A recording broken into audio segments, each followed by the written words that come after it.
लखनऊ के जेपीएनआईसी में जेपी प्रकाश नारायण की जयंती पर अखिलेश यादव गेट पर ही चढ़ गए। 8 फुट ऊंचे गेट पर ही फलांग कर चढ़ गए, क्योंकि आपको बता दें बीजेपी सरकार के कुछ आदेश के अनुसार उनको भीतर नहीं जाने दिया। जयप्रकाश की जयंती पर आप अखिलेश यादव को देख सकते हैं तस्वीरों के माध्यम से, और 100 पुलिसकर्मी उनकी सुरक्षा में लगाए थे और ये भीतर नहीं जा पाए और जयप्रकाश नारायण की जयंती पर फूल माला नहीं चढ़ाएं।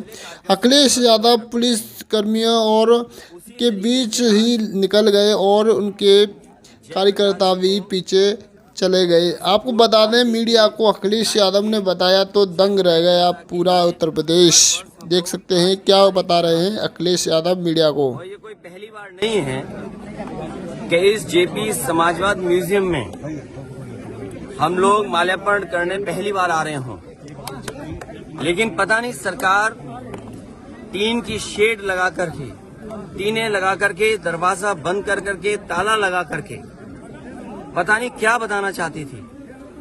ये वही जेपी है जिन्होंने संपूर्ण क्रांति का नारा दिया था, और वो इसलिए दिया था कि उन परिस्थितियों में उस समय पर चरम सीमा पर महंगाई थी, चरम सीमा पर बेरोजगारी थी, चरम सीमा पर भ्रष्टाचार था, और न जाने कितना उनके साथ देश के समाजवादी नेताओं को जेल जाना पड़ा, इमरजेंसी लगी।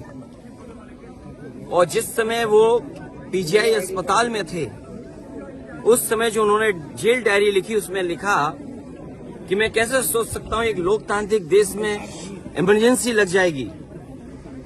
उसमें न जाने कितने लोगों को जेल भेजा गया, कई लोग कई वर्षों रहे और उस पीड़ा को, उस तकलीफ और परेशानी को जीवन भर नहीं भूल पाए। लेकिन जो नारा दिया था संपूर्ण क्रांति का, जो जगाने का काम किया था, उसने परिवर्तन लाने का काम हुआ और किया जनता ने।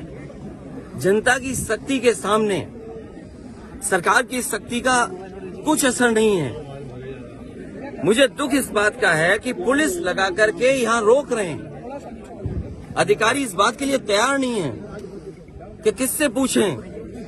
तो कम से कम ये देश की और प्रदेश की जनता जाने और लोग जाने आखिरकार कौन रोक रहा है, कौन रोक रहा था।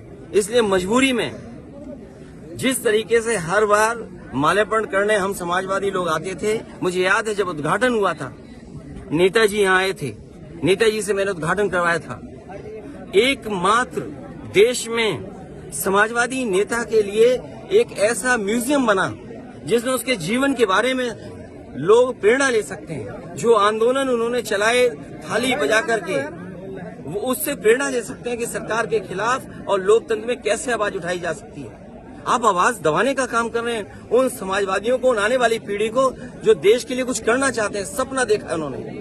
ये वही म्यूजियम है जो पूरे उनके जीवन के बारे में बताता है, उसको बंद कर रहे हैं। अपनी कौन सी नाकामी छिपा रहे हैं, अपनी कौन सी ऐसी चीज छिपा रहे हैं जिससे जनता को नहीं आने देते।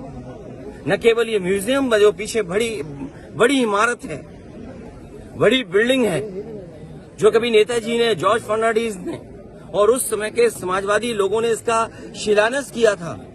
एक सरकार आई जिसने काम नहीं होने दिया, उसके बाद समाजवादी सरकार ने, पिछली सरकार ने इसको शुरू किया, और न केवल भारत में बल्कि अगर ये बिल्डिंग बनकर के तैयार हो जाती तो दुनिया में एक पहचान बनती बिल्डिंग की कि हाँ, जेपी के नाम पर, जिसने इतने बड़े देश के लोकतंत्र को बचाने का काम किया, लोगों को जागरूक किया और एक आवाज दी उन्होंने।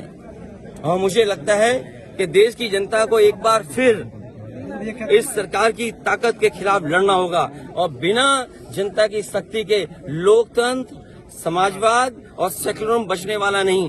जो आवाज उन्होंने दी थी संपूर्ण क्रांति की, मुझे उम्मीद है कि सभी समाजवादी लोग मिलकर के आने वाले समय में लोकतंत्र बचाएंगे, समाजवाद बचाएंगे, संविधान बचाएंगे, और उस संविधान को बचाएंगे जो बाबा साहब भीमराव अम्बेडकर जी ने हम सबको दिया है। और जिस समय बाबा साहब भीमराव अम्बेडकर जी का दिया हुआ संविधान इन्होंने बदल दिया, उसी दिन समझ लें हमारी आजादी भी ये लोग छीन लेंगे।